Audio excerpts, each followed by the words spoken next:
ia falar que os últimos dias aqui têm sido muito interessantes, assim, né?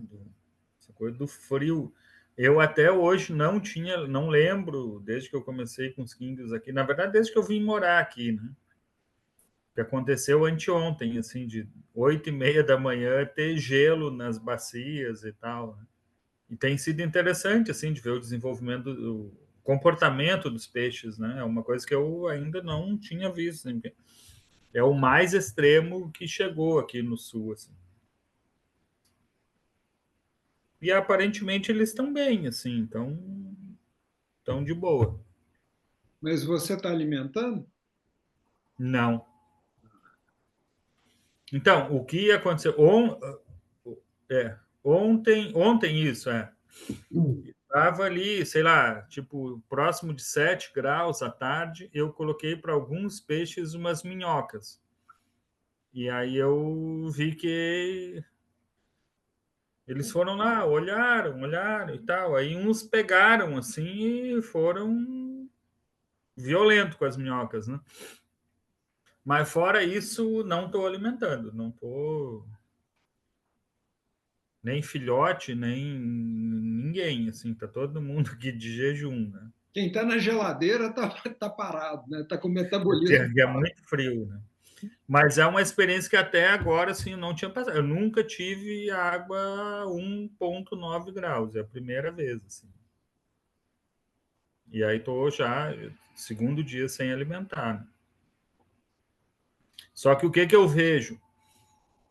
Hoje eu fui ali olhar e eles continuam comendo, né? Mesmo que a gente não dá comida, eles ficam ali mordiscando e tal. Então, eles continuam defecando. Aí tem aquele tubinho verde, assim, e tal, de algas, não sei o que e tal. Então, mas ração mesmo eu não tô dando. Né? E com essa temperatura.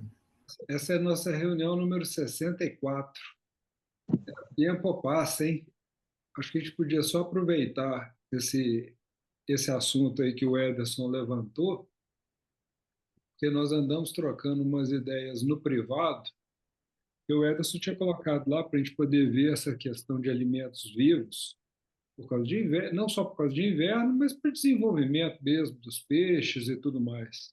E aí, alguns dias atrás, a gente estava conversando sobre minhocas e tal, porque talvez fosse um cultivo mais simples e num volume maior para um peixe de volume corporal grande, né? Que o Mauro sempre lembra, ó, as minhocas, oligoquetas aí, que é a família, os vermes, essa turma toda tem uma qualidade nutricional melhor porque o bicho é composto só de músculo, né?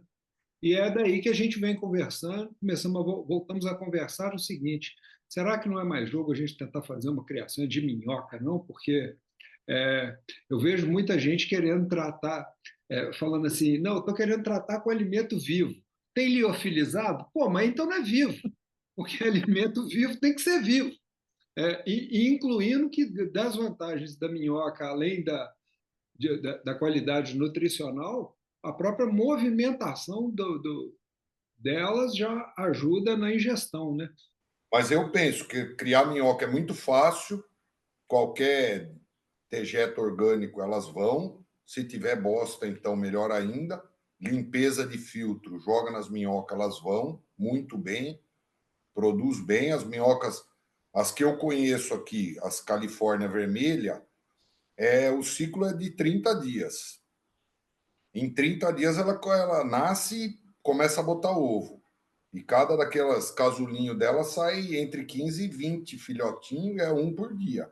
É muito prolífero, dá um pouco de trabalho, mas fora isso, é maravilhoso. Minhoca. Eu não conheço algo melhor do que minhoca. Não conheço. E quando eu falo minhoca, as diversas espécies, né, de minhoca, seja aquática ou terrestre, né, como você mesmo já citou, a maior parte da estrutura corporal é o quê? Músculo. É proteína de altíssima qualidade. Então, os anelídeos, de um modo geral, em matéria seca, tem 70% de proteína. E peixe trabalha melhor proteína, né, no metabolismo digestivo deles do que carboidrato. Além de que as minhocas também apresentam um teor lipídico que também os peixes aproveitam melhor do que o carboidrato. Então, a minhoca é um produto muito interessante para a alimentação dos peixes. Eu me lembro, num passado já remoto, quando eu criava beta, né, os filhotinhos de betas, quando começavam a ser alimentados com tubifex, 2, 3 meses o bicho estava no tamanho de um adulto. Era um negócio assim impressionante a conversão, né, do tubifex para o crescimento corporal dos betas. Era óbvio que tinha que o betinho alcançar um tamanho adequado para ele capturar os microvermes, que eu não ficava picando, eu punha uma bolinha de tubifex e deixava ele comer. Né? Ainda ficava lá, o bicho está vivo, se ele não comeu tudo num dia, sobrou para o dia seguinte, ele vai comer. Então, minhoca é algo excelente, mas excelente para os quingos. E dentre as minhocas tem várias espécies. Eu cheguei acho que a comentar com você, Mário, que o pessoal lá da Minhobox desenvolveu um sistema de tratamento, entre aspas, tratamento de resíduo, né, de fezes de cachorro, um sistema com cultivo de minhoca. A minhoca fazendo o processo de decomposição dos resíduos de cachorro. E eu não sei exatamente, com o que eu vi isso já tem um tempo, qual a espécie de minhoca que eles estão trabalhando melhor. Uma das espécies de minhoca que é muito interessante, que eles inclusive comercializam ou comercializavam, eles chamam de aninha verde. É uma minhoca que alcança aí entre 8, 10 ou pouco mais centímetros. Ela tem um diâmetro um pouquinho maior do que um grafite de lápis. Ela tem uma coloração cinza, azulada, esverdeada, dependendo da incidência da luz.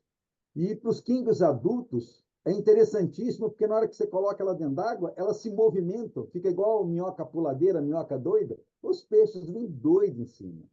E gera uma biomassa excelente. Então, é algo para se pensar. Essa minhoca é uma minhoca exótica, né? Ela foi introduzida no Brasil, provavelmente com plantas, mudas de planta que vieram, terra, essas coisas. E eles usam muito também, tem a gigante africana e a violeta do Himalaia. Mas aí eles trabalham com os filhotes, porque elas são grandes, são minhocas que dá quase um palmo de comprimento. Então, eles trabalham muito com os filhotes. É um alimento excelente para o quingo, e principalmente no processo de ciclagem de matéria orgânica. Então, é uma coisa para se pensar. O Tchê já tinha falado comigo alguma coisa nesse sentido, falar, minhoca é um negócio legal. Às vezes, inconveniente que tem a minhoca é a questão da temperatura. Quando a temperatura cai, o metabolismo delas cai, a reprodução cai, então o processo fica lento de consumo de resíduos. Mas, fora isso, é um alimento excelente, mas excelente para os peixes. Eu acho que é algo que deve ser pensado, sim. Né? Vale a pena. E a biomassa é maior do que os outros organismos vivos. É uma biomassa bem maior e de crescimento rápido. Então, quando a temperatura cai, o metabolismo dos quingios também cai, né? Uhum. Então, digamos, no ambiente a gente vai estar com esse equilíbrio. Mas eu acho importante assim, a gente fazer essa discussão, porque para a gente pensar assim, como é que pode, né, incrementar, digamos, a dieta dos peixes para além das rações, né? Então, por exemplo, a gente tem a experiência aqui do Mauro, que é uma experiência de cultivo de animais, né, de alimento vivo e tal, mas que demanda não é uma coisa simples assim, né? Demanda um trabalho, um cuidado, um espaço, né? E em contrapartida a gente fica observando esses anúncios, enfim, de alimentos vivos, né, que não são tão vivos assim, mas de, tem aí, né, farelo disso, farelo daquilo, não sei o que e tal. E é importante a gente tentar ir avançando no sentido de avaliar, né, o que de fato esses alimentos podem contribuir com o desenvolvimento dos químbios, né? E de fato, o que eu consegui avançar um pouco aqui e ter um resultado relativamente interessante é o lance das minhocas, assim, de colocar a minhoca inteira ali, viva e tal, o peixe vai lá, fica olhando aquele bicho, né? Fica aquilo ali, daqui a pouco ele vai lá e dá uma bocada, o bicho reage aí mesmo que ele quer comer e tal. Mas a gente, né, e assim, eu acho que precisamos avançar nessa coisa assim, bom, para além das plantas, né, que são alimentos vivos mais simples, digamos, de não nem tanto, né, mas sim, mas que são alimentos vivos um pouco mais simples da gente cultivar, pensar em alimentos vivos que não que a gente possa usar, que não seja tão complicado, enfim, e que possa de fato trazer algum retorno, ou que pelo menos possa ser, né, um incremento aí na dieta dos animais, enfim, dos bichos, né? Eu acho que essa é uma discussão interessante, assim, da gente fazer, né? Sem querer ter receitas, enfim, e compreendendo de toda a dificuldade que tem, assim, de comprovar a viabilidade, né, de um ou outro, ou a confirmação, né, daquilo que está posto aí como, isso aqui é super, mega, ultra bom para os peixes, né? Se a gente pensar em termos de camarão, né, os camarões, de um modo geral, têm uma capa, né, um exoesqueleto, para ser. Me corrija aí, tá, Rosana, a falta de, às vezes, de observância da biologia, que esses elementos não são digeríveis para o peixe. Por isso, a artêmia, ou o grupo, né, os anostracas, como o próprio nome já disse, que são são crustáceos sem essa carapaça, né, são altamente digeríveis e assimiláveis.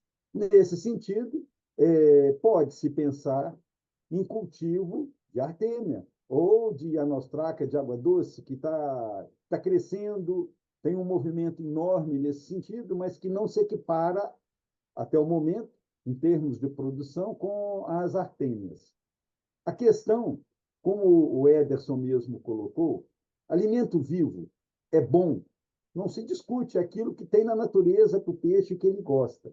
A questão é que demanda investimento em estrutura, espaço, né, tempo, manejo.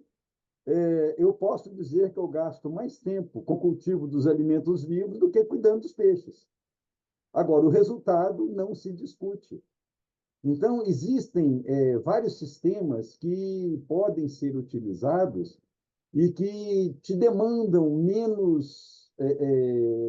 uma menor atenção, menos tempo de dedicação. Aí é questão de você escolher, às vezes, uma espécie, duas ou três, que dê o melhor resultado no seu contexto, porque ainda tem essa questão, cada ambiente é um ambiente, você tem o chamado microclima local, que favorece uma coisa ou outra. Aí é experimentar, né, ver o que funciona melhor no seu contexto e mandar ver nessa direção. Que o resultado do alimento vivo é excepcional, não tem a menor dúvida. Por isso eu me dou o trabalho de cultivar os alimentos vivos. Eu acho que é algo realmente para ser pensado e ser investido. Óbvio, para quem tem espaço, porque demanda espaço. Além do espaço, eu queria era que algum de vocês que tem experiência e vivência com minhoca nos passasse um protocolo assim de como fazer, porque assim eu só vejo assim é muito fácil, mas eu e a Léa compramos aqui uma caixa de 3 andares que desce a umidade, põe não sei o que em cima, põe a minhoca no meio, põe a minhoca ali e tal. Eu sei que nossas caixas aqui não foram para frente, então assim eu não sei o que é mais fácil, é criar na caixa fazer um canteiro no chão mesmo, de um jeito que como que a gente faz isso aí, fácil igual vocês falam, porque eu não vi muita facilidade, não. Eu achei meio trabalhoso e, não, quer dizer, também não tivemos nem sucesso, nem tivemos dedicação também, não, né? É porque precisa ter um tempinho para aprender, né? Não na minha experiência aqui, a gente tem em pequena escala aqui em casa, vamos dizer, eu tenho uma caixa d'água de 1.000 litros, dessas de fibrocimento, onde eu faço metade, eu deixo folha decomposta e outra metade eu mantenho o humo, vamos dizer, onde eu tinha as minhocas. Para as minhocas ir bem, o começo, pelo menos, tem que pôr bosta, certo? Tipo 5-1. 5 de folha, essas coisas, para 1 de bosta.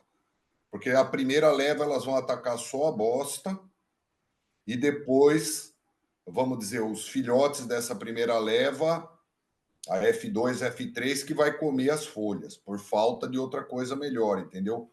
Porque a minhoca é seletiva também. Ela vai primeiro na bosta, sempre. Se tiver bosta, ela vai na bosta. Fruta podre, por exemplo, ela vai mais do que na bosta. Então, por exemplo, quando tem época de manga, a gente joga tudo a manga que cai, que está meio apodrecida, manga rachada, a gente joga por baixo, aí por cima joga uma camada de palha, porque senão junta muita mosca. Um dos problemas da compostagem de fruta é mosca. Então tem que jogar uma camada de uns 20 centímetros de palha por cima das frutas. Aí depois de mais ou menos uns 20 dias que você colocou as mangas, você vai, coleta assim, ó, pega a manga, tá cheio de minhoca dentro dela. Onde estaria a carne da manga, a casca tá dura, o caroço em volta da casca fica cheio de minhoca. Fica muito fácil capturar. Na época de manga, fica fácil. O composto tem que ter, o lugar onde vai pôr o composto tem que ter drenagem. Se tiver facilidade de ter carvão, por baixo de tudo, bota uma camadinha dos 2 centímetros de carvão para evitar cheiro quando vai fazer coisa doméstica, né? E o que é mais trabalhoso de tudo é coletar as minhocas. Que aqui o que eu faço? Eu boto um saquinho desses sacos furados com bosta dentro. Aí elas vêm tudo ali e depois eu só separo do saquinho, certo?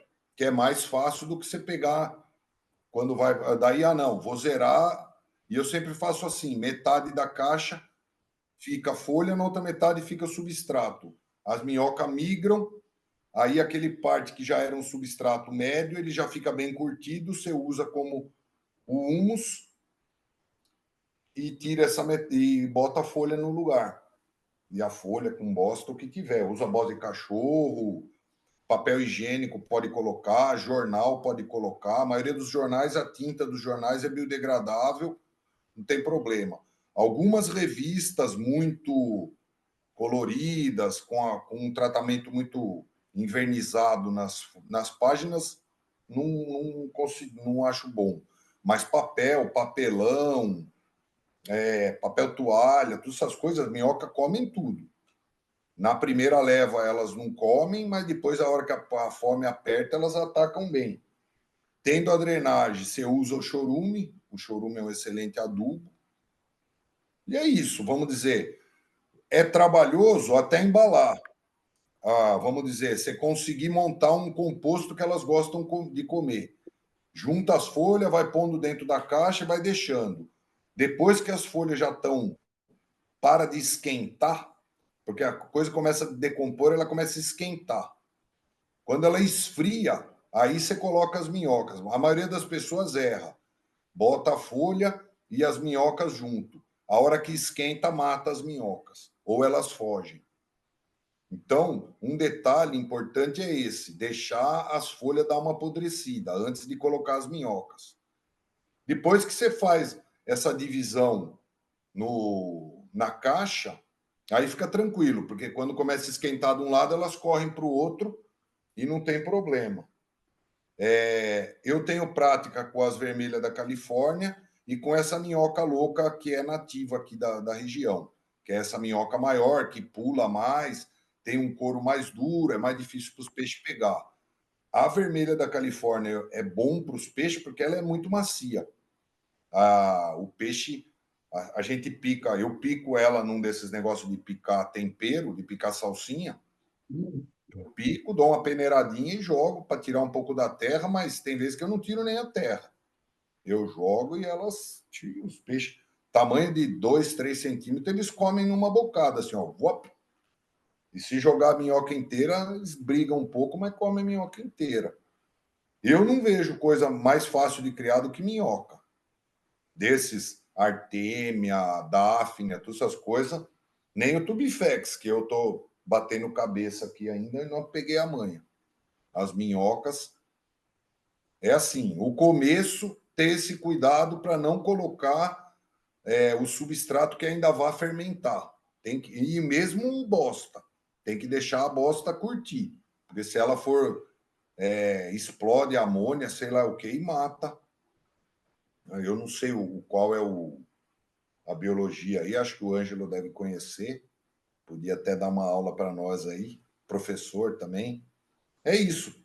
E eu estou à vontade aí, quem quiser perguntar algum detalhe, se vocês quiserem, eu faço uma filmagem das minhas coisas, como são aqui. Não, então, eu acho que o lance das minhocas, ele está muito inscrito na questão dos peixes grandes, né, das matrizes e tal. Para mim tem um desafio muito grande, pelo menos aqui, que é depois da Artemia, que vem depois da Artemia, né? Do Náuplio de Artemia. Vão dar ração, não sei o que e tal. E aí tem um desafio que tem sido constante para mim, que é o lance de ter ou não ter a Daphnia. E aí eu acho que a gente precisa assim, tentar acumular. Eu, pelo menos, né, gostaria de entender um pouco mais, assim, porque o que acontece aqui? Eu tenho momentos em que eu tenho muita Daphnia, que sobra e tal, e tem momentos em que eu não tenho nada, não consigo, né, que a cultura entra em colapso ali, eu não consigo avançar, tento, vou lá, tiro umas, ponho noutra caixa, né, ponho tudo que tem aí na internet, né, de vai lá e bota, como é que chama aquele negócio de fazer bolo? Fermento. Fermento, põe, né, a outra alga lá, espirulina, não sei o que e tal, e o negócio não vem, né? Não vem, assim, ela tem vontade própria. Daqui a pouco dá um boom, assim. Mas a hora que eu quero, que eu preciso e tal, não vem o diabo do bicho. Então, isso para mim é um desafio grande, assim, de pensar em termos de alimento vivo, né, assim, dos momentos críticos, né, do nosso processo de seleção. Porque a gente vem ali com, né, o cisto de artêmio, não sei o que e tal, bota um pouquinho de ração, mas daqui a pouco o peixe cresce. E quando tem Daphne que a gente dá, eles crescem muito, assim, né? Acho que todo mundo que já usou vê que a filhotada cresce muito. Mas aí daqui a pouco não tem mais. Então eu acho que isso é um desafio, assim. Das minhocas, né? Eu tenho aqui em casa essa vermelha californiana e tal. As minhas aqui não tem cobertura nenhuma, elas é um monte de esterco de cachorro, grama cortada, resto de comida, e elas vêm muito bem, assim, entendeu? Elas vão se. É um monte grande, relativamente grande, né? Elas uma hora estão mais aqui, outra hora mais ali e tal, mas tem muito, assim, né? Elas crescem muito, comem muito. Esse aguapé, às vezes, quando sobra ali, eu jogo lá também. Elas vêm, então elas são. Eu diria assim, o que eu tenho aqui? É um monte de resíduo orgânico com minhoca, sem cobertura nenhuma e tal, tá num canto ali, e ali elas vêm, elas vão se constituindo. O que eu estou tentando agora fazer? Eu vou tentar fazer. buscando até na referência que o professor Mauro deu lá, dos caras que produzem minhoca e tal, tentar trazer alguma coisa aí do Himalaia, né? Que parece que elas são mais palatáveis. Então, estou Violeta comprando, do Himalaia. comprei... Hã? Violeta do Violeta do Himalaia. Himalaia, isso. Eu comprei agora algumas, né, umas matrizes, enfim, vou tentar trabalhar um minhocário com essas, porque parece que elas são um pouco mais palatáveis, enfim, embora não sejam tão vorazes e tão resistentes ao frio. Mas aí a gente já está se inscrevendo no lance de peixes juvenis para matrizes, que não é um momento tão crítico. Para mim, o momento mais crítico é o momento da filhotada. E aí é o lance, bom, como é que o que a gente usa depois da artêmia, né? Do filhote do cis de artêmia ou de alguma coisa, né? O que pode ser usado de alimento vivo para essa bicharada. Só para completar o negócio das minhocas. Eu mandei o vídeo, esse é um vídeo antigo, mandei no grupo lá um vídeo mais recente que eu fiz da minha caixa de minhoca aqui. Peguei uma caixa de isopor comum, botei um pouquinho de esterco no fundo e botei palha por cima e comecei a fazer esterco curtido. E tá lá. Olho uma vez por semana, todo dia eu jogo as coisas da cozinha, resto de legumes lá, borra de café, elas gostam de um café pra caramba. Inclusive tem um material da Embrapa muito bom que eles fizeram só com borra de café. Então quem tiver cafeteria perto aí, dá pra criar minhoca só na borra de café. Por que eu gostei da caixa de isopor? Porque o chorume vai saindo ali devagarzinho, né? Então você não acumula água e não afoga as minhocas. Não tem risco de acumular água, porque a água ali vai vazando, mesmo tá no lugar coberto. Para quem não tem, se entrar um pouquinho de água, a água vaza ali pelos poros. E faço mais nada, só isso. O problema que dá desse aí quando dá do alimento curtido, que o Fábio falou, é realmente a amônia. A amônia mata a minhoca, é uma beleza. Então tem que maneirar muito na questão dos alimentos muito ricos em proteína, que é o caso do esterco de cachorro. Eu tentei aqui, dá muita amônia. Você precisa curtir o esterco do cachorro antes, dá uma trabalheira do caramba, eu prefiro jogar fora, porque embora Deus já tinha visto uns artigos e tal, inclusive fica com uma questão, até comentei aqui, botei nos comentários, de controle microbiológico muito alto a compostagem com minhoca no esterco de cachorro, a padrão de uso da agricultura. Então, reduz muito o risco de contaminação. Para esterco de cavalo também é a mesma coisa na criação de minhoca. E é isso. Só para. Pô, Edson, eu desisti de criar artêmia já, bicho trabalhoso do caramba. Tem dia que vai bem, você tá lá todo feliz, todo dedicado, some tudo. Mas só para nesse intervalo aí, talvez começa a entrar Artêmia os ou Dáfnia? microvermes. Da Daphne. Daphne. Artêmia dá bom, mas Daphne que é terrível. Seria a casa dos microvermes. Microvermes é que eu criava muito, mas é mais trabalhoso. E Enquitreia, minhoca, né? Aí vai a escalinha dos vermes, né? Microverme, Enquitreia e minhoca.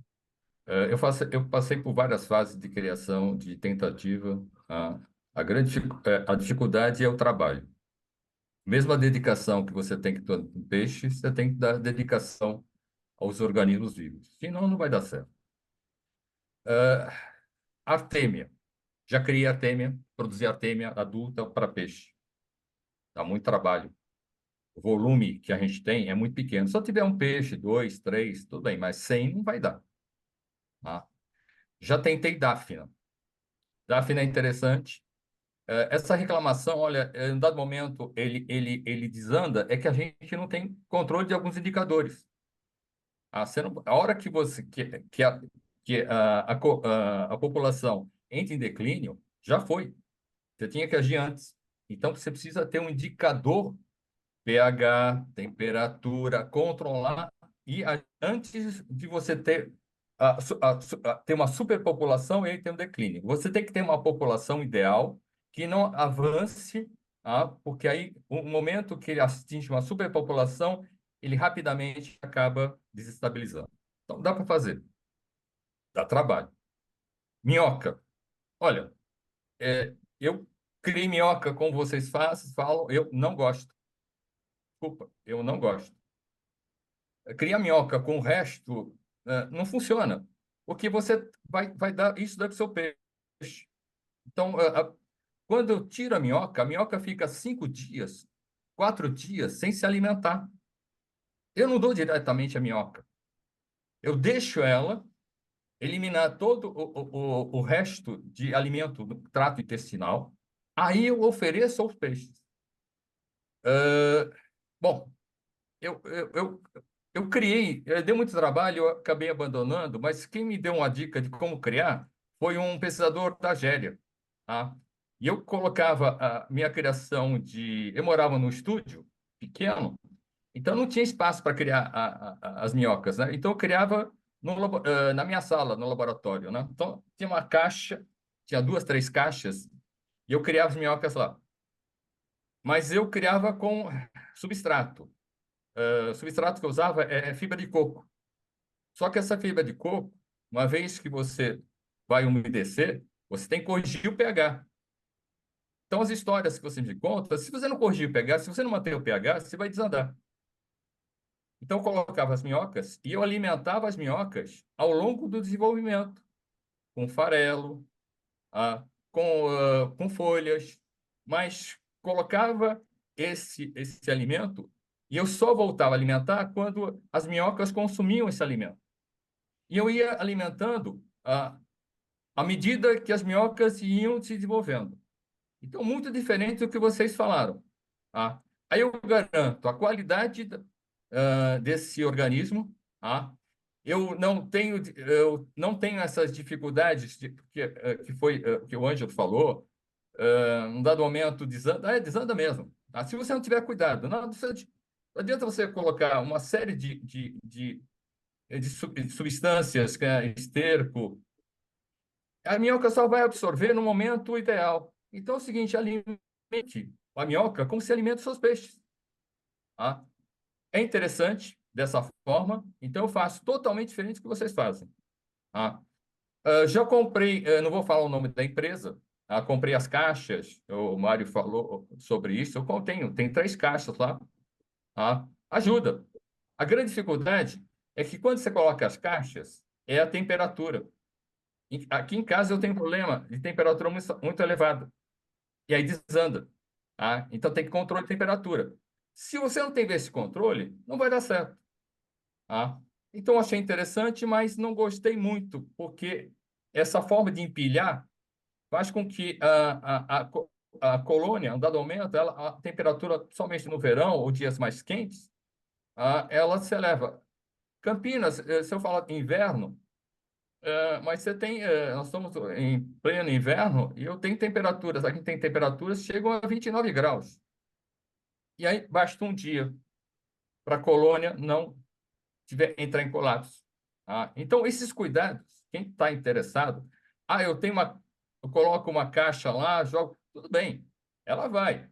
Tá? Mas se você se propõe a produzir minhoca para dar para os seus peixes em escala que você deseja, eu vou me alimentar 100 peixes, 200 peixes. Tá? Aí o processo é diferente. Aí o processo não pode ser artesanal. Ele tem que ser um pouco mais pensado. E com indicadores que você tem uma ação. Senão você vai ter problemas.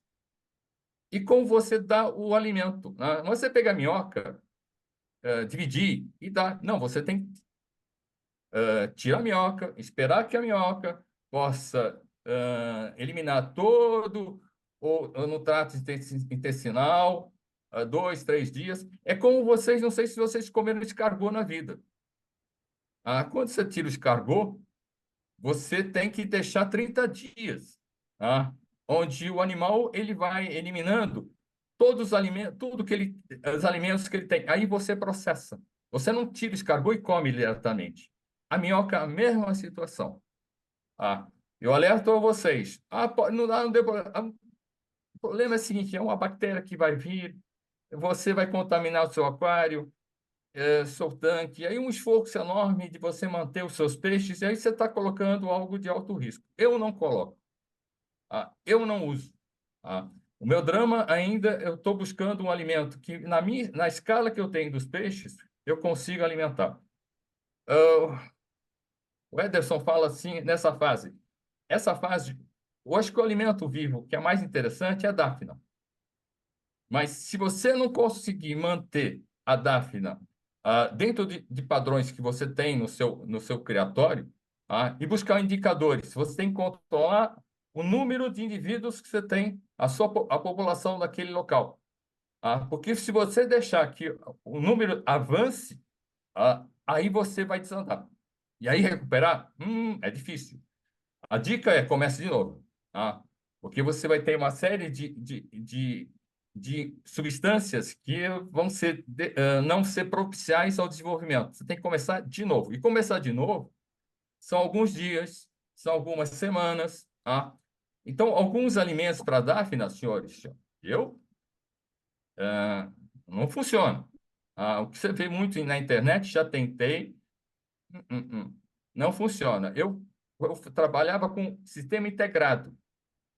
Água de tanque de King, normalmente a água verde, passava pela produção de dáfna. Resultado bom. Já que produzir braconeta, é interessante também. O problema da braconeta é que você tem que tirar o fundo, secar e lançar de novo. Então, você tem que ter algumas caixas separadas para que você tenha um alimento do tamanho que você deseja ao longo do tempo. Eu já até falei para vocês, eu quando criava carabandeira, eu fiz um teste com braconeta. Olha, ajuda. Mas o que me ajuda mais é uma boa ração. O que eu percebi é assim, eu peguei um grupo, alimentei o grupo com braconeta e ração, e só ração. Olha, não vi grande diferença com relação à reprodução, ao seu desenvolvimento. Ajuda, mas uma boa ração também ajuda muito. E não uma só ração, mas 2, 3 rações, em que você vai suprindo as deficiências de cada um dos processos da produção daquela ração. Então, por esse motivo, eu acabei, em um dado momento, parando. Eu quero retomar, mas eu ainda não consegui definir qual é o meu caminho. É isso, companheiros. Minhoca, eu trato totalmente diferente de vocês. Não, eu estou aqui assim, ouvindo o José e tal, e achando muito legal, assim, né? Essa experiência dele, né? Que vem também, assim, dessa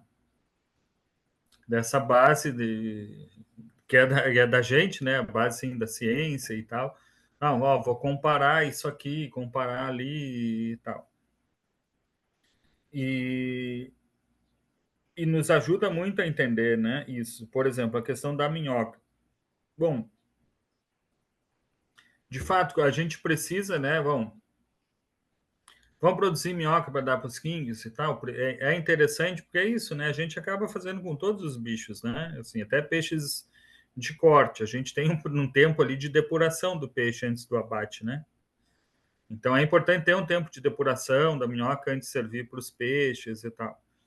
Agora, essa questão da Daphne que ele fala, eu estava aqui pensando, assim, né? Porque, de fato, o que tem acontecido aqui? No momento em que está bombando ali, que eu consigo tirar bastante Daphne todo dia e tal, logo em seguida a população cai, assim, né? Acaba. Então, é esse controle que talvez a gente precise, né? E possa compartilhar, enfim, para ver como é que pode ser o manejo, para que a gente tenha uma população constante, enfim, talvez não tenha aquele momento em que não tem muita Daphne, mas a gente vai ter sempre bastante, né? Para que a população não acabe. Tentar identificar quais são esses pontos críticos, assim, né? E aí eu acho que essa troca de experiência é muito importante para a gente. Nos filhotes, enfim, assim, nessa filhotada que está ali naquela fase, ajuda para mim, assim, a experiência que eu tenho tido é que ajuda muito, assim, né? Os peixes vêm com mais vigor e tal, né? Até porque aqui tem essa coisa da temperatura, né, que é um pouco sempre crítica. Mas ele também traz uma informação aí que é importante, assim, que é a questão da ração, né? Assim, porque a gente às vezes fica buscando soluções mágicas e esquece das rações que tem muita pesquisa em cima, né? Assim, a galera pesquisa muito para formular uma ração aí de peixe de corte ou até de peixe ornamental e tal. E às vezes a gente fica buscando uma solução mágica onde não tem, né? Então, só para a gente ir pensando, daqui a pouco, em vez de a gente ficar buscando essas soluções e tal, nós podemos, entre nós, buscar fazer testes, enfim, para ver, bom, qual é a melhor ração que funciona aqui, qual é o índice de proteína, enfim, né, nesse determinado estágio. Enfim, acho que é um desafio, assim, né, para todos nós e pensando no desenvolvimento dos peixes.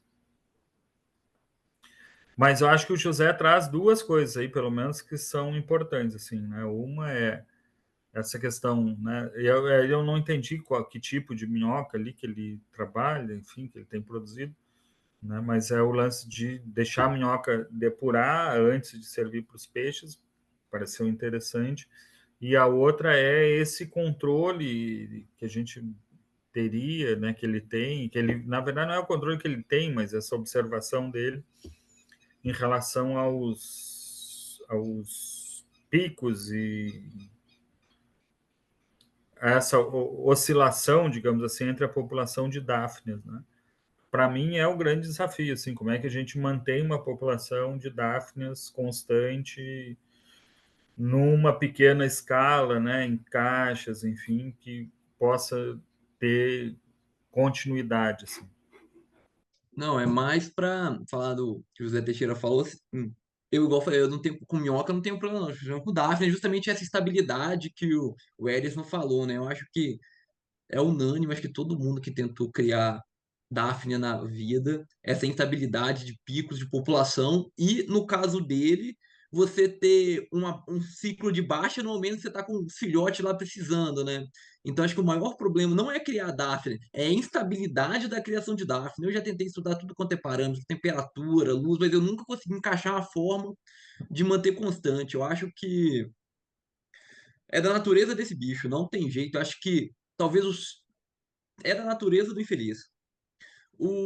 Mas minhoca, uma coisa que eu até estava conversando na época de Mauro dos probióticos e tal, eu estava lendo bastante uns artigos, eu estava vendo bastante sobre tubo digestivo das minhocas, né? Aí eu estava vendo que os micro-organismos presentes no tubo digestivo das minhocas são muitos dos organismos que são tidos como probióticos na digestão do peixe, né?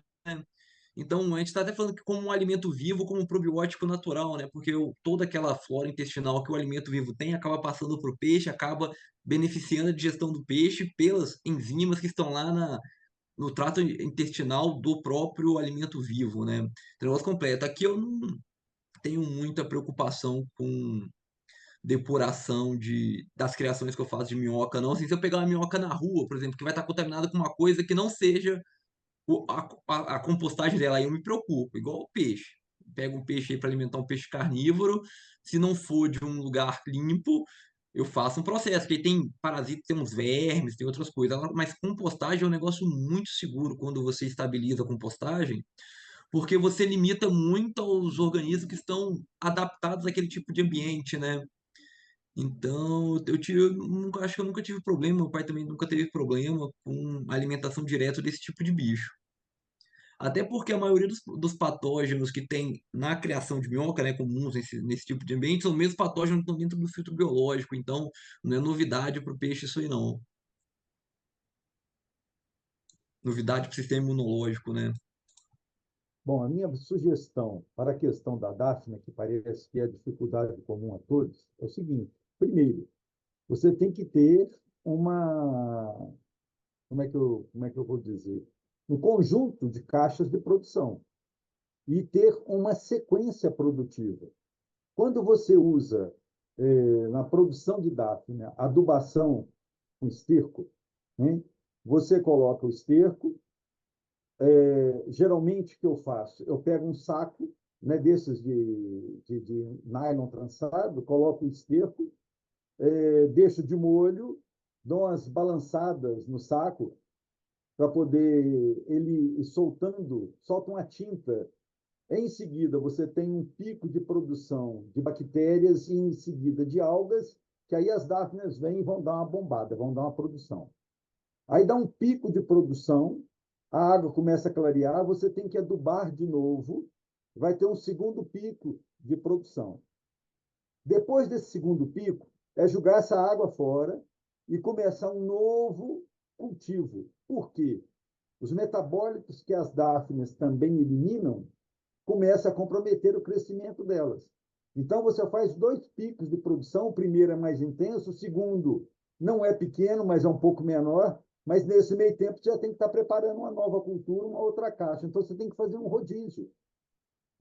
Manter um conjunto de caixas, a cada semana você começando um cultivo numa caixa. Aí você tem produção contínua, porque a cada época, cada caixa dessa estará num estágio de produção. Como eu disse, alimento vivo dá trabalho e demanda tempo e dedicação. Não tenho a menor dúvida que a ração é um baita facilitador. No meu caso específico, os alimentos vivos são um suplemento para melhorar as condições para os peixes. Eu não alimento meus peixes exclusivamente de alimento vivo, porque eu não tenho essa produção.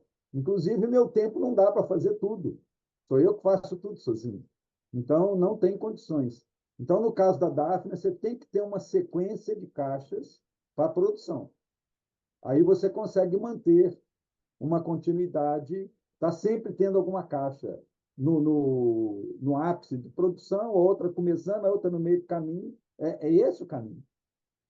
Eu estou prestando atenção aí no que o Mauro está falando, o que o Mauro está falando aí, ó, porque assim, criar alimento vivo, nós já criamos aqui quase todos esses alimentos vivos aí, a gente já criou, uns com mais sucesso, outros com menos sucesso. A questão não está aí. A questão é que dá trabalho. Então, assim, Dá. se der muito trabalho, aí, porque assim, pelo menos eu não sei assim, né, os demais aí, mas primeiro, concordando com o que o Zé Teixeira falou, ó, não tem coisa mais prática do que ração, não. Beleza. Então, assim, ração, escolhendo rações boas, a criação vai para frente. O que a gente vem discutindo, e por isso que essa conversa começou, principalmente eu andei conversando sobre isso com o Ederson, por exemplo, numa época de frio dessa, tem que suspender o fornecimento de ração. Então, se a gente tiver um alimento vivo, entra dando uma complementada boa. Aí os outros desafios são como manter uma estabilidade, aí todo mundo já falou um pouco aí das questões das dáfnias, e as dáfnias é o que o Mauro falou, é só fazer um tanto de caixa, repicar isso, que aí você tem uma estabilidade de produção. Mas aí é um outro trabalho na mesma proporção do trabalho dos peixes. E aí o tempo que você teria para poder fazer seleção, cruzamento, o trabalho em si com os peixes, você tem que trocar ele por criar alimento vivo. E Não, eu daí, quero ver peixe, não quero ver minhoca. pois é, e é daí que vem essa conversa assim, com um protocolo simples de alguma coisa que a gente consiga fazer volume.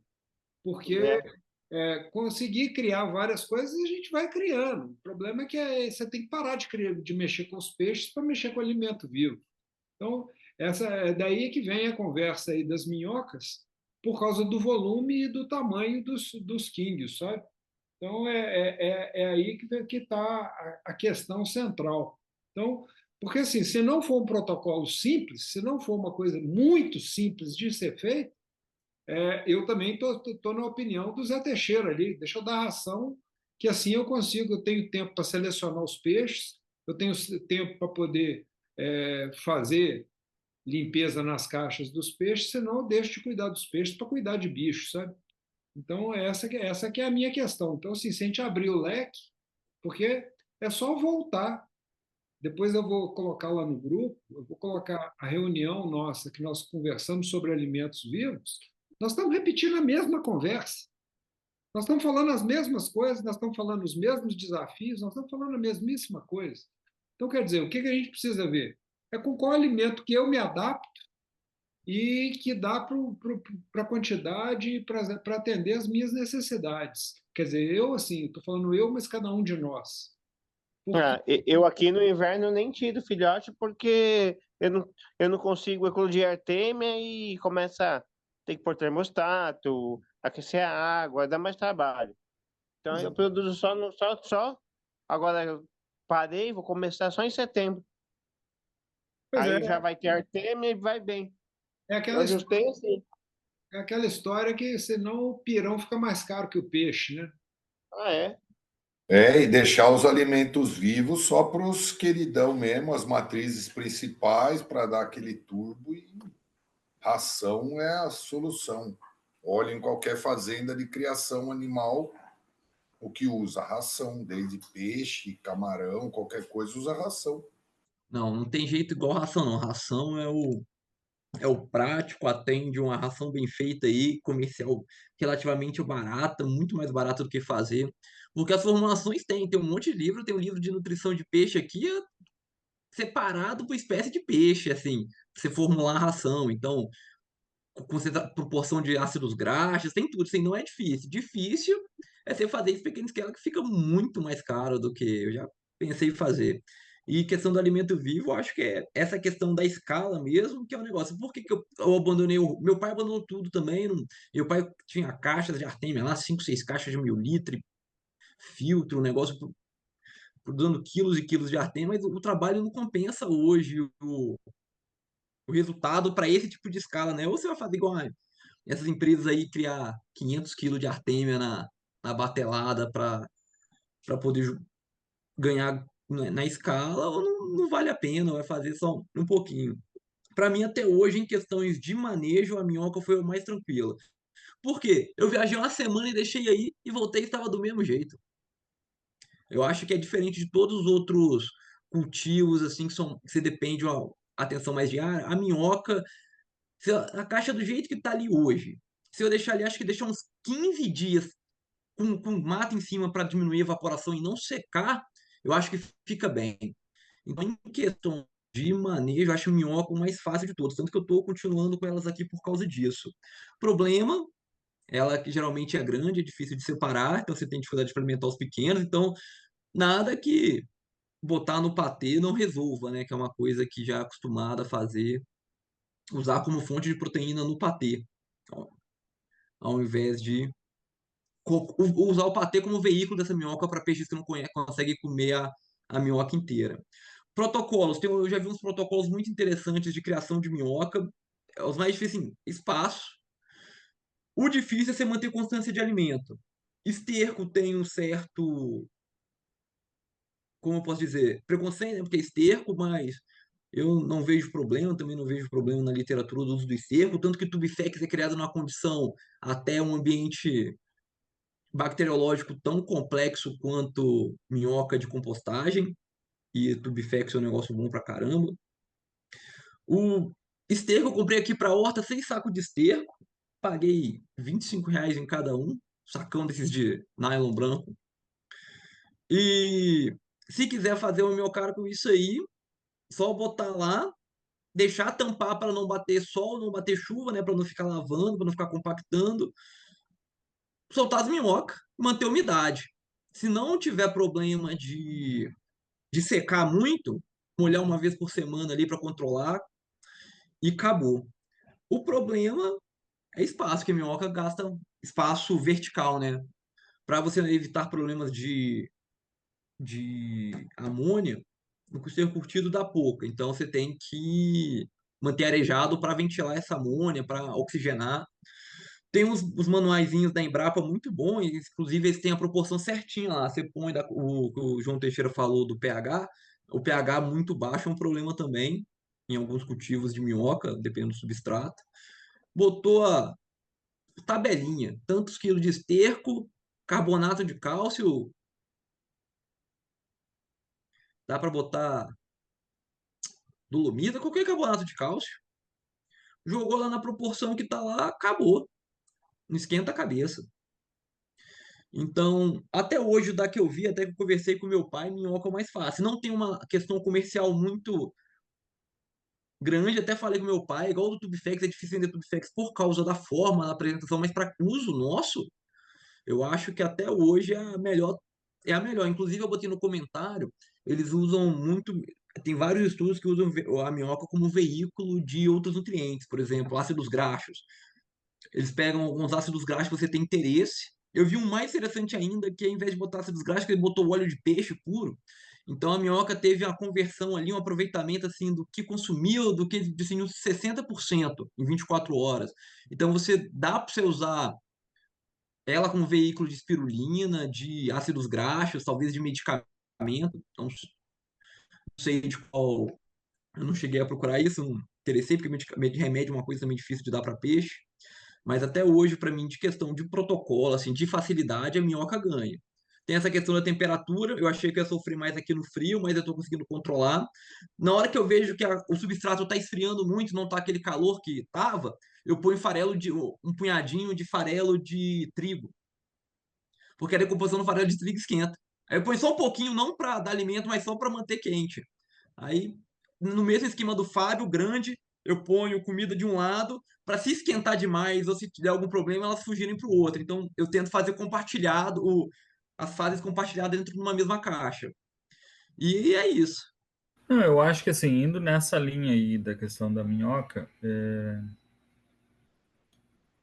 me parece que, assim, pelo menos para mim aqui, né, é um negócio muito simples de produzir e tal.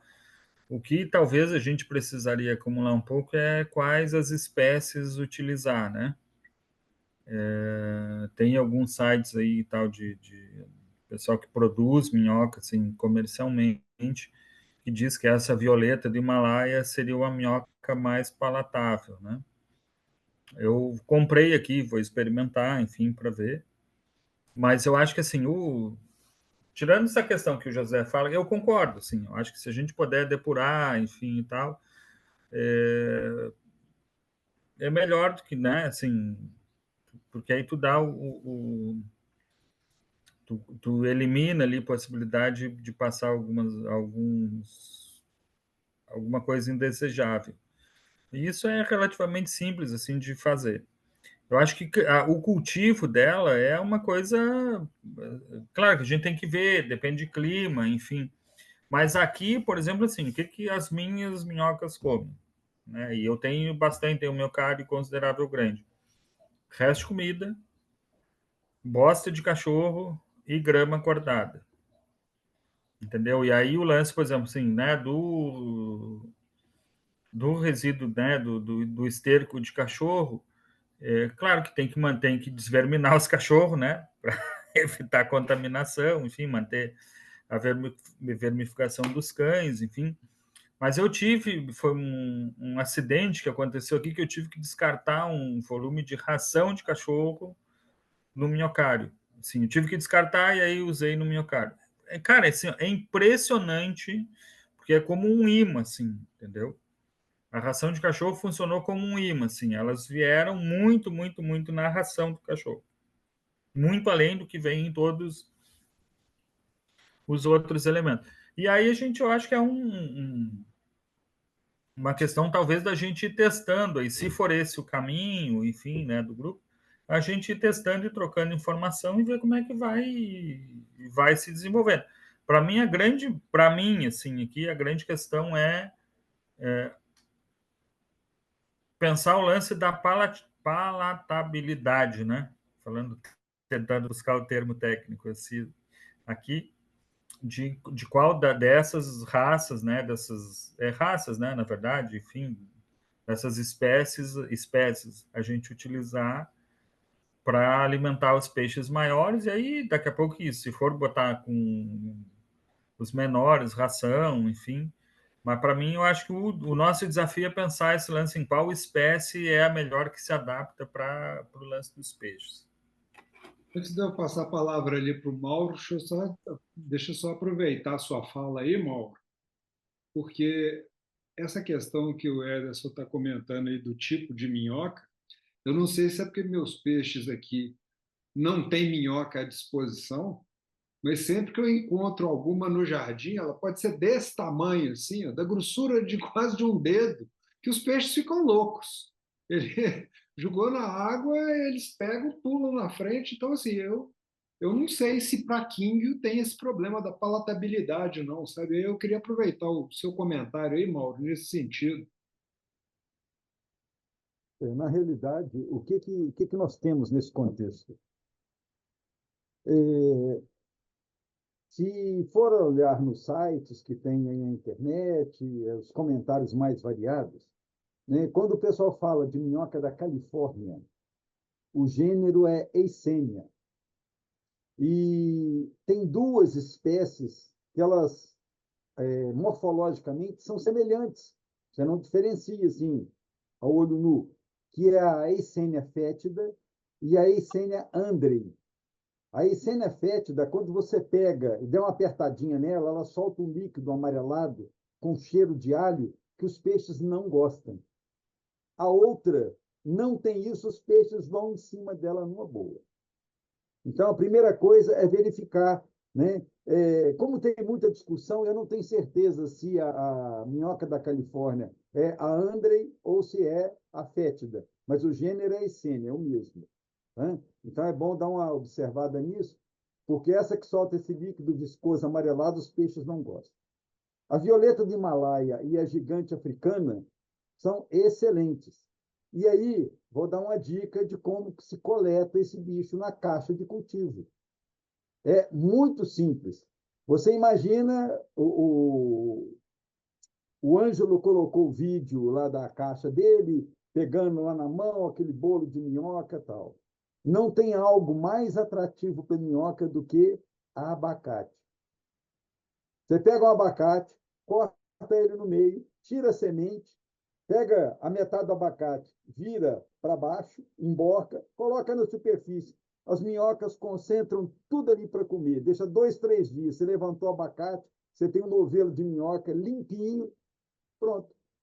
É a mesma coisa que eu faço com os tubifex.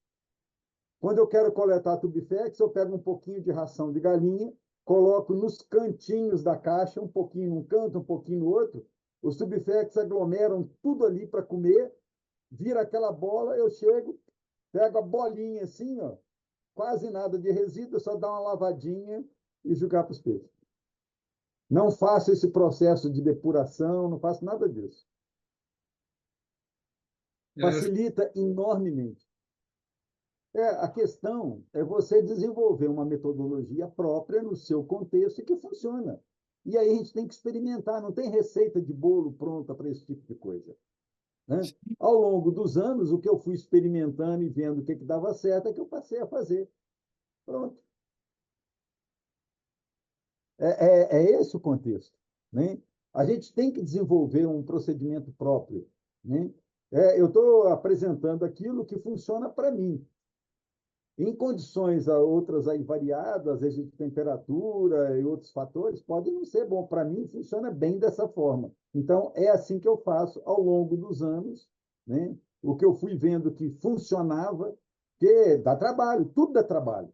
Né? E você tem que procurar uma maneira de ter o mínimo de trabalho. Né? O trabalho seja menor possível. É assim que eu vou fazendo. E o resultado com alimento vivo. E o Fábio falou lá no início, pô, as lêminas, né, as lemináceas, a Wolffia, Spirodella e Companhia Limitada, pô, excelente como filtro biológico, a produção contínua é o que mais produz aqui. Né? E, inclusive, para ciclar a água, porque eu tenho limitação de água. Então, eu tenho que ciclar a água. Então, funciona maravilhosamente bem e os peixes adoram. Se eu jogar um monte de Wolffia no tanque e ração ao mesmo tempo, eles vão na Wolffia. Sim. Então, a gente tem que cada um desenvolver a sua metodologia, o seu manejo. Essa é a realidade. Isso aí, é igual as lâminas aí, não tem nada mais fácil também, não. Aí as lâminas estão na mesma categoria da ração, né? Pau a pau. Sim. E se você pensar que elas apresentam um teor de proteína na faixa entre 40, 40 e poucos por cento, se o manejo for adequado, e ainda tem pigmentos, e ainda não deteriora a água. Não, ajuda a filtrar, né? Pois é, pois é. Então, não se discute. Um outro assunto aqui vai direto para você mesmo, Mauro. Eu falo que é tudo eu, tudo eu, tudo eu. Sacanagem. Alguns dias atrás, conversando com o Mauro sobre o negócio dos aprendizados aí e tudo mais, ele compartilhou comigo Esse vídeo aqui, ó, vou compartilhar aqui com vocês. 形など特徴の違う親を交配させて様々な種類が作られてきたという。例えば、数ある特徴の中で目の色と目が突き出ているかどうかの遺伝情報は別の染色体にある。では、こうした目の特徴を持つ2種類の金魚を交配させると、目が Todo mundo ouviu aí ela acabando de falar Kingo? では、こうした目の特徴を持つ2種類の金魚を交配させると、目が Todo mundo ouviu ela falando Kingo? A pronúncia e tudo mais? Por que eu estou trazendo esse vídeo aqui? Conversando com o Mauro um dia desses, a gente estava falando porque o Ederson já tinha sugerido há algum tempo, e depois, algumas reuniões aí para trás, a gente voltou a falar nisso, sobre a gente fazer um contato lá com o Lei e a gente falar um pouco, ver assim, como que a gente pode ampliar um pouco esse leque nosso aí de contatos e tudo mais. E uma coisa que o Mauro sempre já tinha me chamado a atenção foi a questão da pronúncia, de como pronunciar o Ranchu, o Ranchu, e aqui a gente ouve, mesmo em japonês, a gente ouve nitidamente a pessoa falando Kingyo. Aí a gente ouve a pronúncia correta. E aí, no meio das nossas conversas, alguns dias atrás, o Mauro me perguntou assim, Mário, você acha que teria interesse da turma de ouvir também como que é a pronúncia correta dos nomes dessas raças? E eu comentei com ele, Mauro, se puder fazer um levantamento disso aí para a gente poder conversar durante uma das reuniões, eu acho que é muito rico. Primeiro, porque para a gente poder saber, e segundo, para a gente poder, uma vez que a gente está almejando aí fazer alguns contatos externos e falando sobre as raças, para a gente pelo menos saber qual que é a pronúncia correta, até para a gente poder entender o que está sendo falado com a gente, porque senão a gente não sabendo qual que é a pronúncia, a coisa fica bem mais limitante. E aí o Mauro fez um levantamento aí de alguns nomes de raças para a gente poder saber qual que é a pronúncia correta. Passo a palavra aí para você, professor. Bom, como ponto de partida, o meu contexto de pronúncia das raças, dos nomes das raças de Kingyo, é no contexto japonês. De chinês, eu não sei nada. Japonês, eu arranho alguma coisa. Só para, como ponto de partida, né? Como você disse, a pronúncia aí, Kingyo, né? Beleza, é isso daí mesmo. Essa é a pronúncia japonesa, né? E o pessoal no Brasil até hoje ainda usa Kingyo, uma palavra trissílaba. Paciência, né? Em chinês, né? Os mesmos ideogramas é Qin-yu, é um iu, Qin-yu, en français, né? Fazer o bico do francês lá para dar pronúncia. Então, observe, essa que eu sei do chinês. Eu não sei praticamente nada de chinês. Então, em japonês, que é o meu contexto aqui, da minha convivência e do que eu consegui caminhar, né?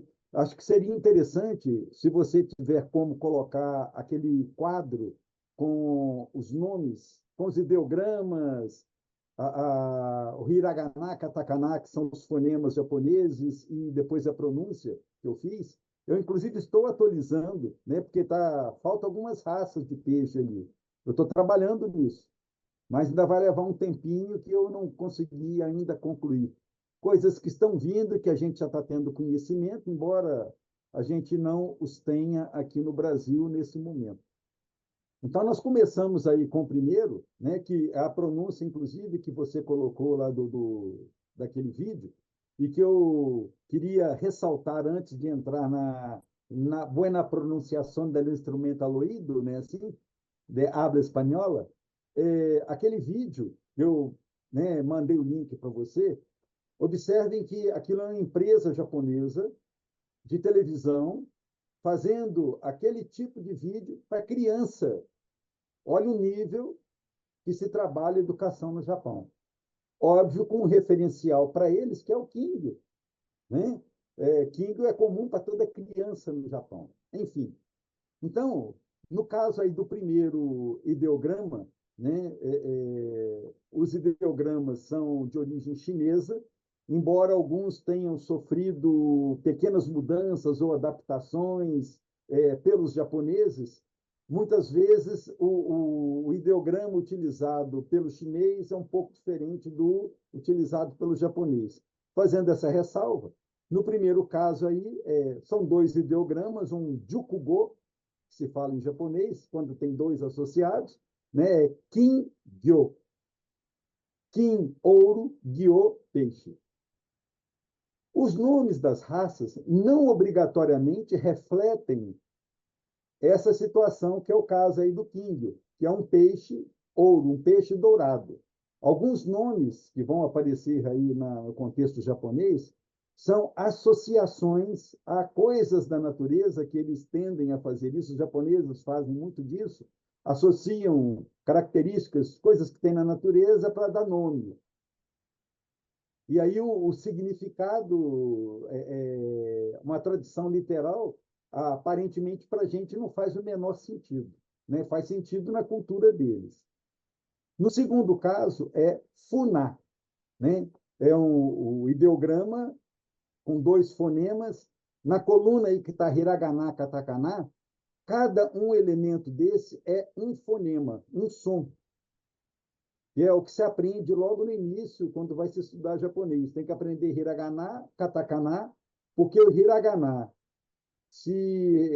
é utilizado, né, para palavras de origem japonesa e o katakana para palavras de origem estrangeira, seja do chinês ou dos outros.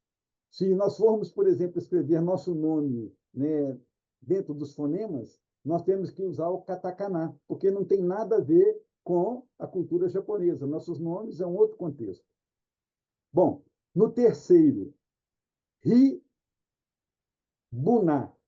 Se vocês olharem, o Buná é equivalente ao anterior em cima, que é o Funá, só que tem dois pontinhos em cima do Fu, que vira Bu, que é uma questão de eufonia. É mais fácil falar Ribuná do que Rifuná.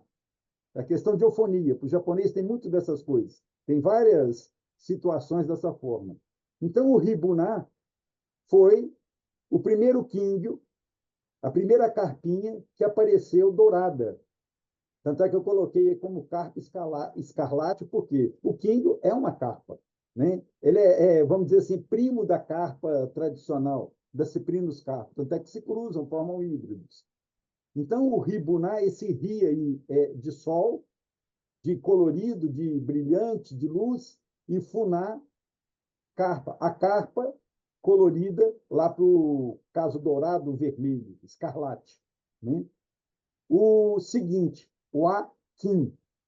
O A é Japão e Kim de Kingyo, né? O peixe japonês. Aí a tradução literal é essa, peixe japonês. Eu ainda não encontrei na literatura, eu já tenho pensado, procurado sobre isso, por que chama o Akin, sendo que o peixe é de origem chinesa.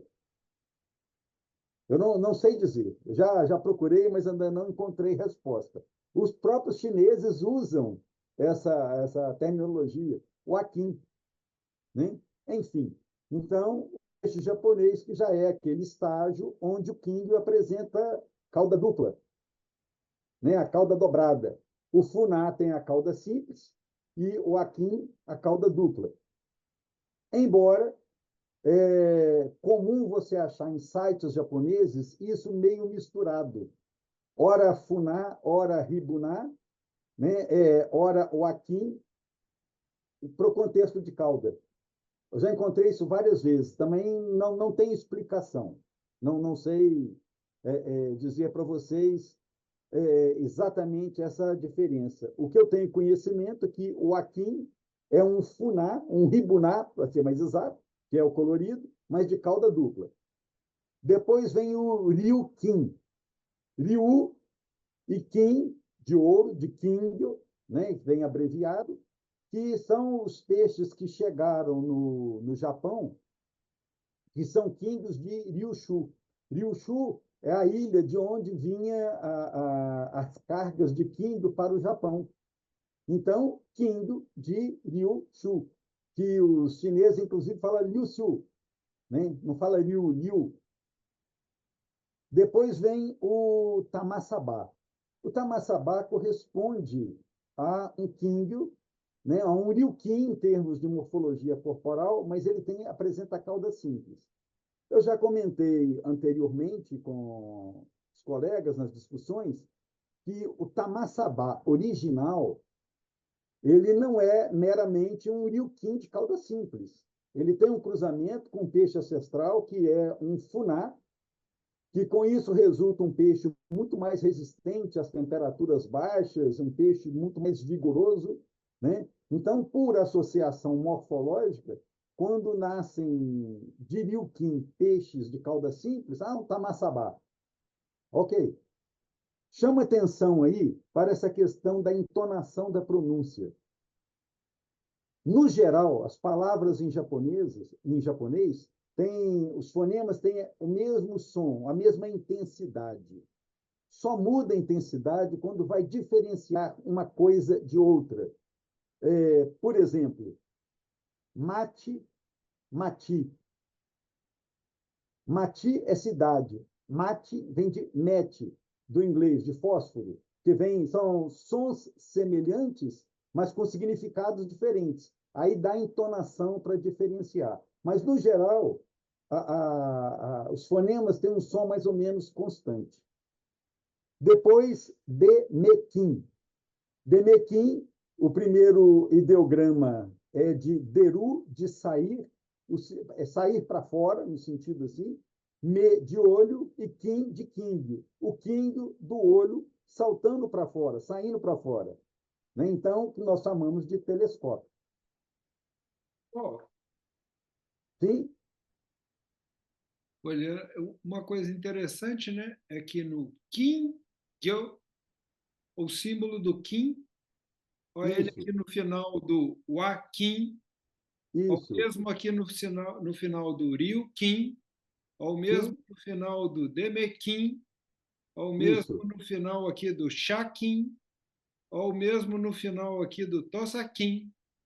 Então, é interessante assim, porque a gente, olhando para alguns ideogramas, reconhecer alguns facilita também um pouco, né? Sem dúvida. E observa que você pontuou aí o Kim e depois no primeiro aí, né, o primeiro ideograma, Kim, Gyo. Viu? Kim é ouro, Gyo é peixe, peixe ouro, peixe dourado. Uhum. E o interessante, e aí a minha grande dificuldade, a minha limitação no idioma, é porque o mesmo ideograma pode apresentar várias pronúncias.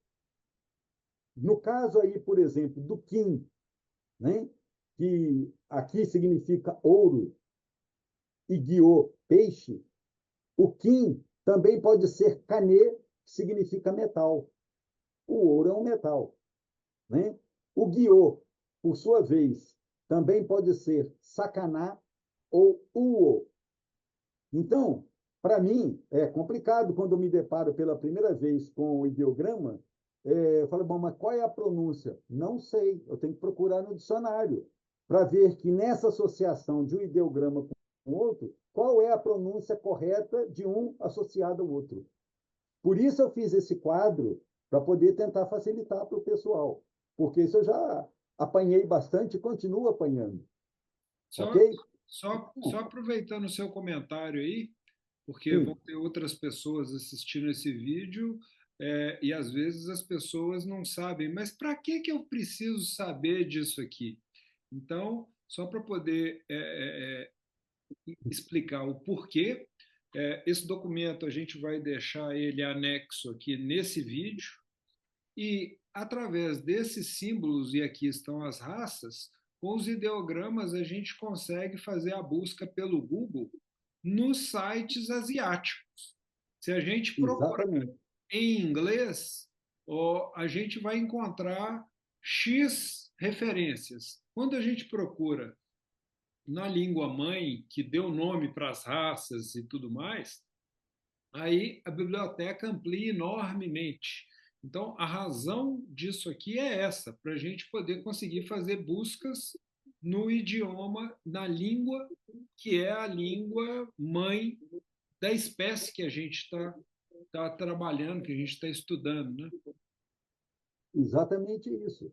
E hoje não tem mais desculpa, eu não sei esse idioma, não sei aquele. Tem o Google Tradutor, pô, né? Lógico que às vezes sai uma tradução meio tosca, mas te dá a ideia geral da coisa. Por isso eu me dei o trabalho de fazer esse quadro, para ajudar a difundir para o pessoal um acesso a uma informação que é lá na origem.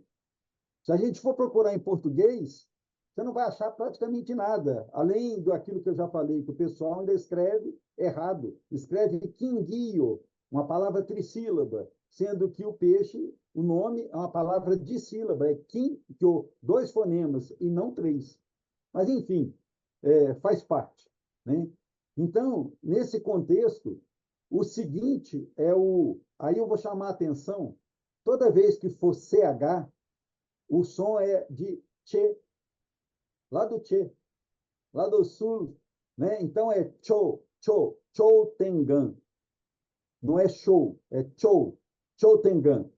Na realidade, quando tem esse O, U seguido, é Cho, prolonga o som, Cho Tengan. Não precisa falar o U, só prolonga o som do O, Cho Tengan, que é o Miracel ou celestial. Da mesma forma, o seguinte, né? Sui Hogan. O H no japonês é igualzinho o verbo to have do inglês. Ele é aspirado, né? Sui Hogan. Sui aí, esse primeiro símbolo, é água, né? A questão da bolha de líquido que tem no olho do peixe. Isso tem uma lógica na escolha disso daí, né? Não é ao acaso. O Chotengan, porque o primeiro está lá em cima, é céu, tem céu lá em cima, né? Para o Chotengan. Depois vem o Atonai, ou o Atonai, to prolongado. Esse nome é muito interessante porque esse cruzamento, o surgimento dessa raça foi no Japão. Foi feito o cruzamento de um Wakin com um Ryukin. E resultou aquele peixe que não era nem tão alto e nem de nadadeiras curtinhas, era um peixe mais alongado do Wakin, mas com nadadeiras longas do Ryukin. E o significado desse Watonai é Wa, Japão, To, China, Nai é não, nem japonês e nem chinês. Olha a criatividade do nome do bicho. Eu achei isso super interessante, né? Nenhum nem outro, nem japonês nem chinês. Esse é o Atonai. Depois vem o Seibun Gyo. Observe que agora, né, o símbolo aí do peixe está igualzinho em cima, Gyo. Igualzinho do Kim Gyo. Então, Gyo, peixe. Seibun, Sei é azul, Bun, composição. Peixe de composição azulada. A tradução literal da coisa. Tanto é que eu coloquei aí Kim azul. Ok? Depois, Chaquim. Observa que é CH de novo, não é Chaquim, é Cha. Chaquim. Cha é a cor de chá, né? E Kim de Kindle. Eles abreviam aí o Kindyo só com o Kim, que subentende que é o Kindyo, como nos outros que o Mário já havia pontuado. Então, Chaquim é aquele Kindyo de coloração amarronzada, né, da cor de chá. Então, Chaquim. Depois vem o Hanabusa. Na realidade, na hora que vocês procurarem nos sites japoneses, vocês vão encontrar tanto Hanabusa quanto Hanafusa. Porque esse bu, ele vem de fu, que por eufonia vira bu. Então, vocês encontram Hanafusa e Hanabusa. Hana é flor, né? E para nós, né, a gente chama de pompom. É aquele peixe que tem as bolinhas no nariz, o pomponzinho no nariz, que é o nariz de flor, simplificadamente. Depois nós temos aí no ideograma o contexto todo, e depois, nesse mesmo quadro, né, tá a mesma coisa escrita, mas usando fonemas. No primeiro caso, né, Oranda Shishigashira, e depois com os fonemas Oranda, e repete o Shishigashira. O Shishigashira está um embaixo do outro. Por que isso? Porque Oranda se referia aos holandeses, a estrangeiro, que era quem fazia esse tipo de comércio. Então, o Shishigashira, que os holandeses trouxeram, o Shishigashira significa a cabeça do leão. Né? É o peixe que tem o epitelioma, mas é o peixe de dorsal. Então, Oranda Shishigashira. Que nós aqui simplesmente falamos Oranda, ninguém fala Shishigashira aqui no Brasil. Em seguida, vem o Azuma Nishiki. O Azuma Nishiki é um Oranda de colorações multicolor, com aquela predominância de tons azulados, que é o ideal para essa pigmentação dessa raça. Né? Esse nome, porque foi criado na região de Azuma, e Nishiki significa brocado, colorido. Então, o colorido, o brocado de Azuma, foi onde foi feito o cruzamento que deu origem a essa pigmentação em termos de coloração desejada. Em seguida, vem o Tanchou. Observa o show de novo, que não é Tanchou, é Tanchou. O Tanchou, que é o chapeuzinho vermelho, ele se refere a um grou asiático, que é uma ave totalmente branca e com um cap vermelho. Então, por associação a essa ave, deram o nome de Tanchou, que é usado tanto para king quanto também para as carpas, para as nishikigoi, para as carpas especiais que apresentam branquinho com chapeuzinho vermelho na cabeça. Então, o Tanchou está associado a esse grou, que, na realidade, os símbolos aí significam cabeça e vermelho. Vermelho na cabeça, para uma tradução mais próxima aí do literal. Depois nós temos o Tosakin. Observem que em japonês eu coloquei com um S só, que é assim que eles escrevem, né? Se for em letras romanas, e para a gente eu coloquei com 2 S's, porque Z para japonês é diferente do nosso S entre 2 vogais. Então, o Tosakin é o Kingyo de Tosa, porque ele foi desenvolvido na região de Tosa do Japão. Então, é o Kingyo da região de Tosa. E, em seguida, tem o Tosa Nishiki.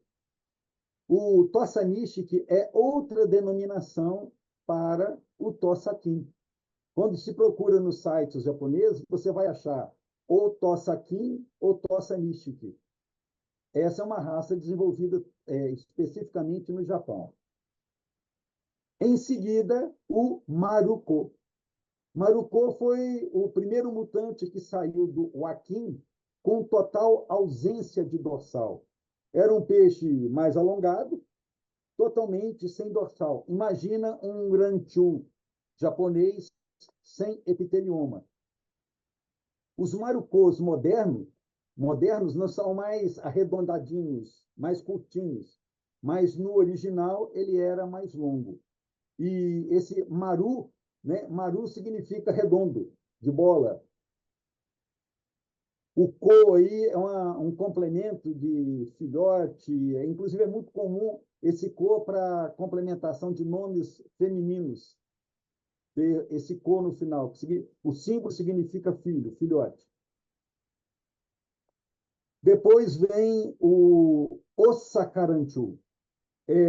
Esse quadro, esse termo aí está incompleto. Eu já corrigi no quadro novo. Ele está faltando ideograma. Eu só detectei isso hoje. Como eu estou fazendo outro quadro, eu vi que esse daí está incompleto.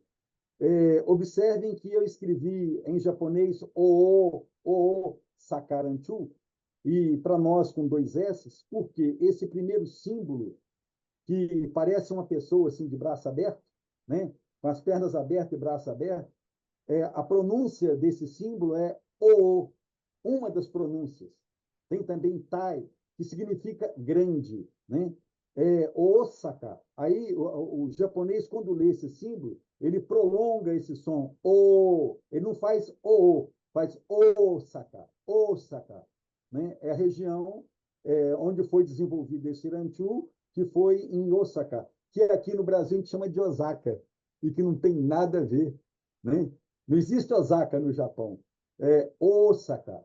É igualzinho o jiu-jitsu. Não existe jiu-jitsu no Japão. Se falar jiu-jitsu lá, para eles falam, o que é isso? É jiu-jitsu. A pronúncia é outra, né? Isso aí são as adaptações que a gente vai fazendo nos idiomas. Depois vem o ranchu. Eu coloquei aí em termos de fonema, tanto no hiragana quanto no katakana, que pode procurar com os dois, né? Em cima é hiragana, embaixo é o katakana e nos sons, né? E o ranchu, inclusive, que é interessante, o primeiro ideograma, ele se reporta à orquídea. Ele é o peixe orquídea, vamos dizer assim, grosseiramente, né? É o que eles acharam de interessante, de semelhante, quando deram esse nome para ele, né? E considerando que isso daí, né, o ranchu japonês, ele tem origem lá no cabeça de leão que veio da China, onde foi feito todo um trabalho de diferenciação de wen, de curvatura de dorso, né? Que hoje nós já temos o ranchu chinês e ranchu tailandês. E aí o padrão de curvatura, encurtamento de corpo, posição de cauda, são 3 variações. E como se isso não bastasse, ainda criaram o Lion Chu, né? O cabeça de leão, mas de ranchu, onde é um ranchu no estilo lá chinês, tailandês, mas com a cabeça do cabeça de leão antigo. São as variações que vão sendo criadas. Depois, esse daqui é um nome que acho que vocês nunca devem ter ouvido falar, que inclusive não é muito usado, até nos próprios sites japoneses, né? Eles usam o mais usado, inclusive eu estou colocando isso no novo quadro, que corresponde ao escama de pérola, né? Eles usam fonemas paro de pérola, paro, e o termo original é Chinchurin. Observe que é o CH de novo, aí é Chinchurin, é o escama de pérola. E que é muito comum hoje nos sites japoneses o paro, né? Do escama de pérola. No quadro novo que eu estou atualizando esse daí, eu já estou colocando isso. Depois vem o cabeça de leão, que em japonês eles usam isso daqui, Rayonhedo, que é o que eu coloquei aí em português. Esse 2Ds aqui pode parecer esquisito, é porque o Mário vai apontando cada fonema para mim aí na parte dos fonemas, para eu poder explicar o que é isso. O Ra, o primeiro, Ra, I, O,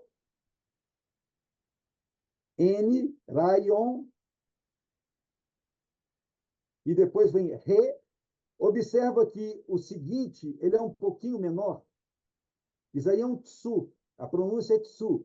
A gente brinca aqui, fala que é o seguinte, o da frente. Esse aí é o Re.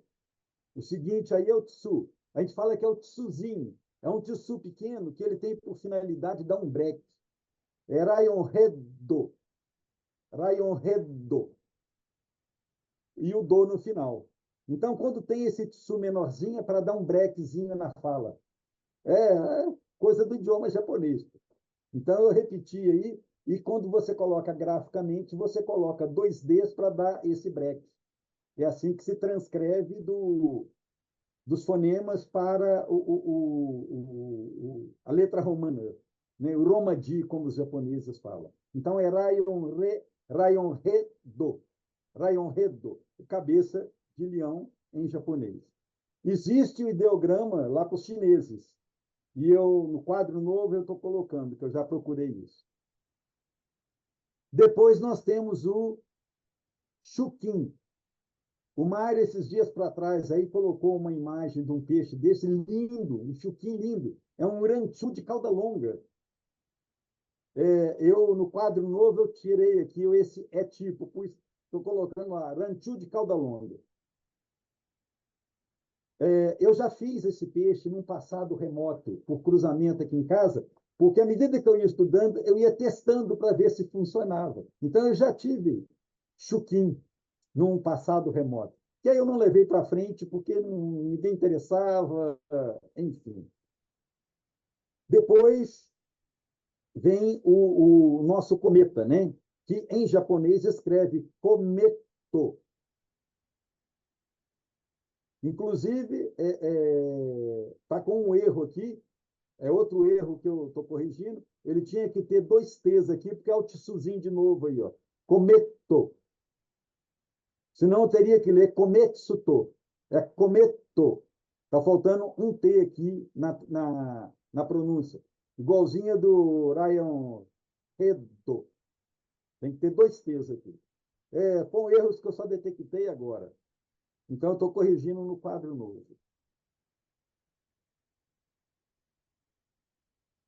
Dá para rolar a tela aí um pouquinho? Isso. E, por último, o Chubunkin, que é o cometa cálico, mas é o cometa cálico, não é qualquer cálico, é aquele com aquela intensidade de tons azulados, igual o Azuma Nishiki, para o Oranda, né? Ele tem que ter aquela tonalidade em cima do dorso, de tons azuis, aquele treco todo. Então, é um cometa específico, por isso que ele tem um nome diferenciado. Ele é chamado de Chubunkin. Ok? Aqui, ajudei ou atrapalhei? Não, você ajudou para a gente poder entender um pouco mais disso aí. O Minoro colocou aí nos comentários aí, ó, que faltou o Diquim. Sim, eu já estou colocando as raças novas. Está faltando o Diquim, está faltando o Nankin, Tetsuonaga, Tetsugyo e por aí vai. Eu estou complementando o quadro. Aí porque eram raças que a gente não tinha conhecimento aqui. E esse aqui foi um que você publicou no grupo há uns dias atrás, que é o Escama de Dragão, né? Isso, exatamente. Exatamente. Mas tem 2 escritas diferentes. Eu já encontrei outra. Nas minhas buscas, tem esse e tem um outro, que eu também vou colocar no quadro. Estou fazendo um quadro novo, mais completo. À medida que a gente vai avançando, né, a gente vai acrescentando lá para o pessoal e tomando conhecimento. Eu não sei se todo mundo viu também, eu coloquei lá no grupo, acho que foi ontem, que alguém tinha me pedido lá para poder olhar o negócio do edital, e a gente trocou aquele mapa que tinha no edital, que a gente usava um mapa do Tanabe. E o mapa do Tanabe, em relação ao mapa do Matsui, tinha algumas diferenças. E eu fui conversando um pouco com o Mauro, então, assim, quem quiser dar uma olhada naquele mapa lá, aquele mapa é uma junção desses 2 mapas com, com o que deu para poder entender que parece que tem mais lógica, porque isso também não está lavrado em pedra, isso aí é resgate histórico de coisa que muitas vezes não está escrita e que esses pesquisadores saíram atrás aí para poder chegar nesse ponto, né? Não, exatamente isso. A gente vai aprimorando. Não há nenhum desmerecimento no quadro feito pelo Tanabe, que para a época a gente não tinha nada. Então aquilo ali foi muito importante, mas algumas nomenclaturas foram sendo diferenciadas. Eu me lembro que lá no início, quando eu comecei a ter os primeiros contatos com essas raças do King, né, o Ranchu atual, né, era chamado de ovo de leão. O cabeça de leão era o Oranda. Aqui no Brasil era assim que se falava naquela época. né? Então, o ovo de leão é sem a dorsal. E sendo que lá no original, o cabeça de leão, ele é sem dorsal, lá na China, que foi cruzamento feito em 1840, em Koriyama, no Japão. Pelo menos os japoneses reivindicam a origem do oranda como sendo deles. Foi cruzamento do cabeça de leão com o ryukin, que aí deu um peixe com epitelioma, mas com dorsal e cauda grande. Porque o cabeça de leão original tinha epitelioma, mas sem dorsal e cauda curta. São essas coisas. Esse histórico aí é enorme, tem muita informação, tem controvérsias, né? Tanto é que existem vários quadros, esses quadros genealógicos de King, tem números, tem vários autores com várias suposições. O Matsui, inclusive, fez uns 2 ou 3, de acordo com o momento, à medida que se ia conhecendo essas raças, né? Tentando encaixar dentro de um dado contexto. Tem vários quadros desses. O problema para nós aqui é que a maioria deles, como a origem é asiática, vem com os ideogramas, né?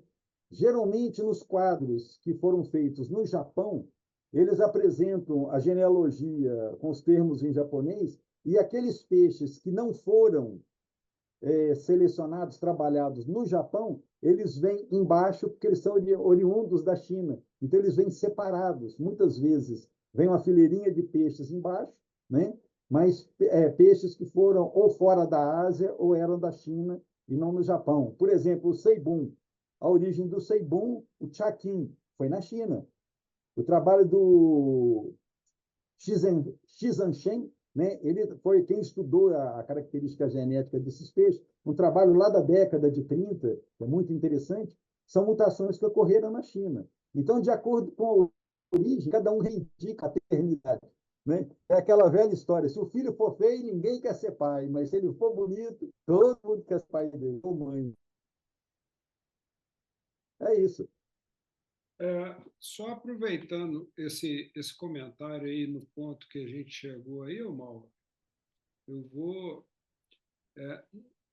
como outras pessoas vão assistir esse vídeo também, só para poder lembrar que quando estiver olhando para os ideogramas, é só pegar o celular no Google Tradutor ali, põe de chinês ou de japonês para português, põe na câmera fotográfica e você mira o celular para ali, ó, e você consegue ir traduzindo esses ideogramas. Então, assim, as coisas estão bem mais fáceis. Depois, acho que tem que ser uma oportunidade que a gente tiver, talvez pessoalmente. Um dia desses, o Mauro me mostrou como que procura uma palavra no dicionário que só tem símbolozinho. Gente, vamos agradecer a Deus pela tecnologia, porque a Eu que o diga. nossa vida está fácil demais. A hora que ele me mostrou como é que eu pego um símbolozinho, como é que eu vou localizar ele dentro do dicionário, é um trabalho gigantesco. Então, com o celular, o negócio está fácil demais. Sem dúvida, Mário, melhorou enormemente. Eu sei o que eu penava para tentar traduzir essas coisas do passado. Hoje a facilidade é muito grande. Por isso eu me dei o trabalho de fazer o quadro que fica acessível para todo mundo. É só, como diz, Ctrl+C, Ctrl+V, joga lá no buscador, lá na internet, e vai achar um monte de coisa. Não vai ser agora por falta de informação. Ninguém vai poder reclamar que não tem informação. Tem, e é muito. Vai ter que triar. E muitos sites desses que você entra já tem lá a opção de traduzir. Então, melhorou mais ainda, né? Sim. Então, bom demais.